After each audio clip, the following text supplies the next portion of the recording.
सोचो आप एक 8 दिन का छोटा सा ट्रिप प्लान करते हो, लेकिन वो ट्रिप एक्सटेंड होकर 9 महीने तक चला जाता है।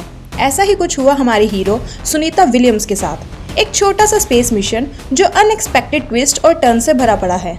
क्या आप सोच सकते हो स्पेस में 9 महीने कैसे बिताए होंगे?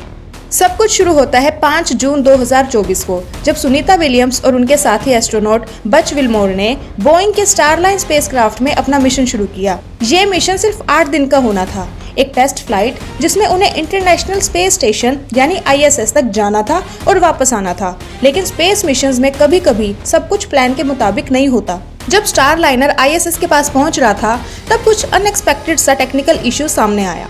थ्रस्टर्स माल फंक्शन होने लगे और स्पेसक्राफ्ट को ISS से डॉक करने में दिक्कत हुई। जरा सोचो, आप स्पेस के वैक्यूम में हो और आपका स्पेसक्राफ्ट कंट्रोल लूज कर रहा हो। कितना टेरिफाइंग होगा ना। नासा और बोइंग के इंजीनियर्स ने तुरंत एक्शन लिया, लेकिन ये प्रॉब्लम इतनी सीरियस थी कि उन्होंने डिसाइड किया कि एस्ट्रोनॉट्स को स्टारलाइन में वापस लाना सेफ नहीं होगा। इसलिए स्टारलाइन को बिना क्रू के वापस लाने का फैसला लिया गया। अब सुनीता और बच के पास कोई ऑप्शन नहीं था, उन्हें ISS पर अपना स्टे एक्सटेंड करना पड़ा। जो मिशन सिर्फ 8 दिन का होना था, वो अब इनडेफिनेट पीरियड के लिए एक्सटेंड हो गया। ISS पर लाइफ कैसी होती है? Zero gravity, confined space, limited resources, ये सब चैलेंजेस उन्हें फेस करने पड़े, लेकिन उन्होंने हिम्मत नहीं हारी और अपने मिशन को कंटिन्यू रखा। इतना लंबा समय स्पेस में रहना सिर्फ फिजिकल नहीं बल्कि मेंटल चैलेंज भी होता है। अकेलेपन का एहसास, घर की यादें, फैमिली और फ्रेंड से दूरी, ये सब चीजें उन्हें हर दिन फेस करनी पड़ती थी, लेकिन उन्होंने अपने मिशन पर फोकस बनाए रखा और अपनी ड्यूटीज को पूरा किया।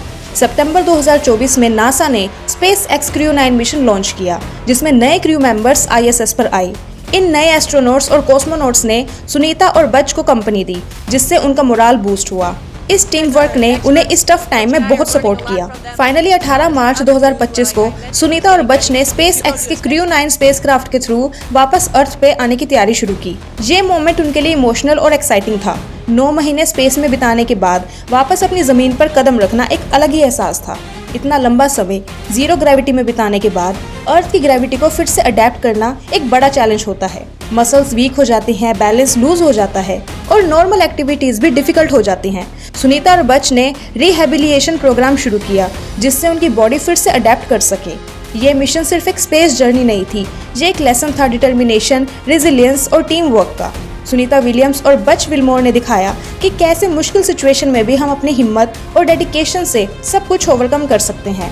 उनका ये सफर हमेशा याद रहेगा और फ्यूचर एस्ट्रोनॉट्स के लिए एक इंस्पिरेशन का सोर्स बनेगा। अगर आप सुनीता विलियम्स की जगह होते तो इतने लंबे समय स्पेस में कैसे बिताते? क्या आपको घर की यादें सताती? आप अपने टाइम को कैसे यूटिलाइज करते? कमेंट सेक्शन में अपने थॉट्स शेयर करें। अगर आपको ये कहानी इंटरेस्टिंग लगी और आप भी स्पेस मिशन के बारे में जानना चाहते हैं, तो हमारे चैनल को सब्सक्राइब करें और बेल आइकॉन को हिट करें। मिलते हैं नेक्स्ट वीडियो में, तब तक के लिए कीप ड्रीमिंग, कीप एक्सप्लोरिंग।